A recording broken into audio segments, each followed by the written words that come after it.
Hey everyone, I hope you're doing well, but if you're like millions across the US right now, you might be feeling the heat, and it's only going to get more intense. We are bracing for the first major heat wave of the summer, which is set to bring truly searing, stifling, and oppressive conditions across a huge swath of the country. This dangerous heat event is expected to settle in from the plains, across the Midwest, and sweep all the way to the entire East Coast, impacting over 12 states. What's driving this is a persistent atmospheric phenomenon known as a heat dome. Essentially, it's a massive bubble of high pressure aloft that acts like a lid, trapping hot air and humidity beneath it while suppressing clouds and allowing intense sunshine to bake the ground. The upper level ridge of high pressure will usher in the most oppressive heat of the season to date for nearly everyone east of the Mississippi River. This isn't just any summer heat. Meteorologists are calling it exceptionally hazardous. Adding to this, southerly and southwesterly winds are relentlessly pulling up tropical moisture from the Gulf of Mexico and the Atlantic Ocean, making the air saturated with water and making it feel even more miserable. The ground, already moist from recent rains in many northeastern areas, will see some of the sun's energy used for evaporation, but this will only add to the oppressive jungle-like humidity. This weekend and into next week, actual temperatures will widely soar into the 90s across many regions. However, the real concern is the heat index, how it actually feels outside with the humidity factored in.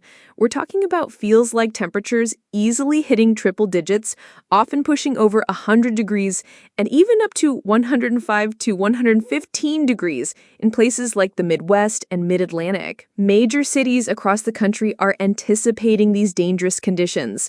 In the Midwest, cities like Chicago, Detroit, and Indianapolis are expecting highs in the 90s and heat indices in the 100s.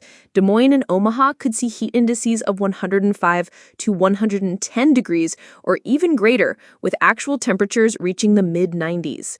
Minneapolis is also under an extreme heat watch, with heat index values over 100 degrees expected. Kansas City faces heat index values of 100 to 102 degrees, potentially up to 101 to 102 on Saturday and Sunday. In Michigan, cities like Detroit and Ann Arbor could make a run at 100 degrees, which would be the hottest temperatures there since 2012, with Detroit potentially experiencing a 7-day streak of 90 degrees or more. Kalamazoo is also expecting its first heat wave with highs in the low 90s and heat indices near or above 100 degrees. Cincinnati will see temperatures in the low to mid-90s, with feel-like temperatures pushing into the triple digits from Monday through Wednesday. Evansville, Indiana is also bracing for a miserable heat wave, with heat indices as high as 104 degrees and actual temperatures flirting with triple digits. On the East Coast, New York City, Philadelphia, Washington, D.C., and Boston are all anticipating dangerous conditions, with some locations flirting with or reaching the century mark. New York City has only reached 100 degrees 3 times in June, and Philadelphia hasn't hit 100 degrees in June since 1994, making this event particularly notable. Richmond, Virginia, and Albany, New York are also under major or extreme heat risks. Upstate New York expects temperatures in the 90s Sunday through Wednesday, with heat indices of 100 degrees or more. In North Carolina, areas like Asheville and Greenville are bracing for their first significant heat wave, with highs in the 90s and feel-like temperatures in the upper 90s to triple digits, starting Sunday for a 5-day streak. Even Denver in the west could reach 100 degrees or higher on Friday and Saturday, which is a rare occurrence for that city, happening only twice a year on average. Parts of Nebraska and Kansas will face the highest category of heat risk on Saturday, meaning health risks for anyone without effective cooling or sufficient hydration. What makes this especially dangerous is the lack of overnight relief. Temperatures will struggle to drop below the mid-70s, preventing your body from adequately cooling down and recovering from the daytime stress. This continuous thermal load dramatically increases the risks of heat exhaustion and heat stroke. Beyond the immediate health risks, and heat is unfortunately the deadliest form of extreme weather in the U.S., contributing to hundreds of fatalities annually, this heat wave carries significant financial implications. The soaring demand for cooling will place immense strain on power grids across multiple states, which could lead to increased energy bills for households. Thousands of power outages are already being reported in some areas. For outdoor workers in industries like construction, landscaping, paving, and agriculture, this extreme heat can disrupt operations, directly impacting livelihoods and local economies. For instance, in agricultural areas like Iowa, corn sweat, water released by crops during hot weather, can further exacerbate humidity, though winds from the Gulf are the primary source. Additionally, we expect to see a surge in heat-related emergency room visits, adding to the burden on our healthcare systems, with projected daily economic losses across the affected regions exceeding $1 billion. Travel disruptions, especially due to severe thunderstorms bubbling up across the Northeast before the heat settles in, may also have a ripple effect on travel elsewhere. So, how can you protect yourself and mitigate these impacts? Staying hydrated is paramount. Drink plenty of water constantly, even before you feel thirsty, and avoid dehydrating beverages like caffeine and alcohol. Limit your outdoor activities, especially during the peak heat hours between 10 a.m. and 4 p.m.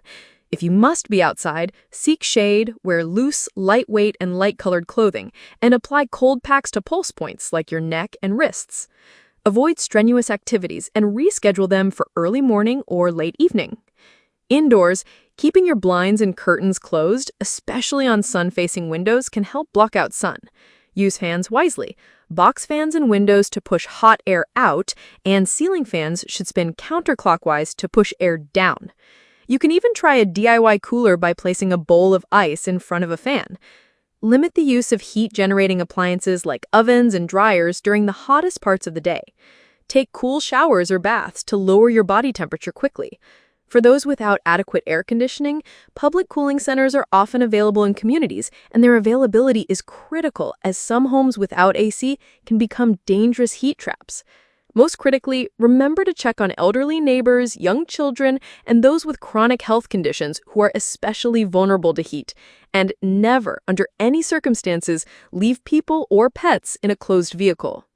While this is our first significant heat wave of the season, it's a powerful reminder that such extreme heat events are becoming more frequent, more intense, and lasting longer, a trend exacerbated by climate change. The fact that nighttime temperatures are warming faster than daytime highs due to climate change makes it even harder for the body to cool and recover, increasing the risk of heat-related illness and death. Preparedness is no longer just a good idea, it's an essential life skill. This early season event is likely just a preview of what's to come, as the hottest weeks of the year typically occur in July or August for most of the country. Stay safe out there, stay cool, and we'll continue to keep you informed on everything you need to know about navigating these challenging conditions. Thanks for watching, and I'll see you in the next one.